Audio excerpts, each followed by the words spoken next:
রাত পেরোলেই ভোট। দীর্ঘ অপেক্ষার পর দেশের মানুষ পেতে যাচ্ছে নতুন এক নির্বাচিত সরকার।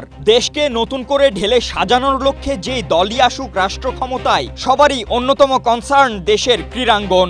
বৃহত্তর দুই রাজনৈতিক দল বিএনপি জামায়াতের পাশাপাশি জুলাইয়ের স্পিরিট নিয়ে এগিয়ে চলা নতুন রাজনৈতিক দল এনসিপির ক্রীড়াঙ্গন নিয়ে আছে বিশাল পরিকল্পনা। দলগুলোর নির্বাচনী ইশতেহারের দিকে তাকালে ব্যাপারটা আরও স্পষ্ট হয়ে ওঠে। নির্বাচনী ইশতেহারে বাংলাদেশ জামায়াতে ইসলামী ক্রীড়াঙ্গনের উন্নয়নে গুরুত্ব দিয়েছে আন্তর্জাতিক মানের ক্রীড়াবিদ তৈরি করাই। স্ট্রবেরি সুপার ডটেড ও ক্লাসিক ভ্যারিয়েন্ট সেন্সেশন জাগুক শিহরণ। 5 বছরে 500 আন্তর্জাতিক মানের ক্রীড়াবিদ তৈরি করতে চায় তারা। এছাড়া ক্রীড়াকে সামাজিক আন্দোলনে রূপ দেয়া, প্রতিভাবান খেলোয়াড়দের মাসিক বৃত্তি, স্পোর্টস সায়েন্স ইনস্টিটিউট প্রতিষ্ঠা, স্পন্সরশিপ সংগ্রহে সরকারি উদ্যোগ, মহল্লা ভিত্তিক ব্যায়ামাগার ও সুইমিং পুল তৈরি, দেশব্যাপী ট্যালেন্ট হান্ট কার্যক্রম পরিচালনা সহ সুস্থ সবল ক্রীড়াভিত্তিক যুব সমাজ গড়তে চায় তারা।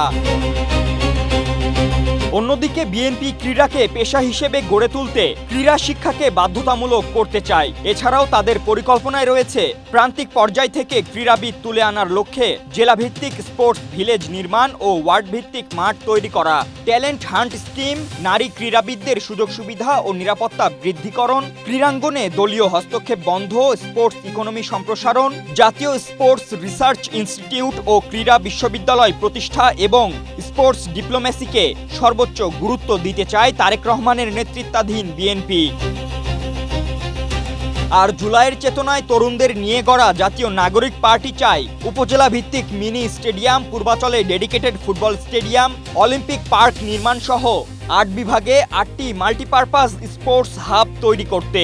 সেই সঙ্গে খেলাধুলাকে রাজনৈতিক প্রভাবমুক্ত রাখতে ক্রীড়াঙ্গনকে রাজনীতিমুক্ত করার প্রত্যাশা দলটির। 12 ফেব্রুয়ারির নির্বাচনে যে দলই দেশের শাসনভার গ্রহণ করুক না কেন, নিজেদের দেয়া ইশতেহার যদি পূরণ করতে পারে তবে দেশের ক্রীড়াঙ্গনে লাগতে পারে নতুন হাওয়া। আগামী 5 বছরে একাধিক আইসিসি টুর্নামেন্টও আছে বাংলাদেশের সামনে। সঠিক পরিকল্পনায় এগোতে পারলে ক্রিকেটে ধরা দিতে পারে বৈশ্বিক সাফল্য। এছাড়া সাফ টুর্নামেন্টেও ভালো করার সম্ভাবনা আছে বাংলাদেশের।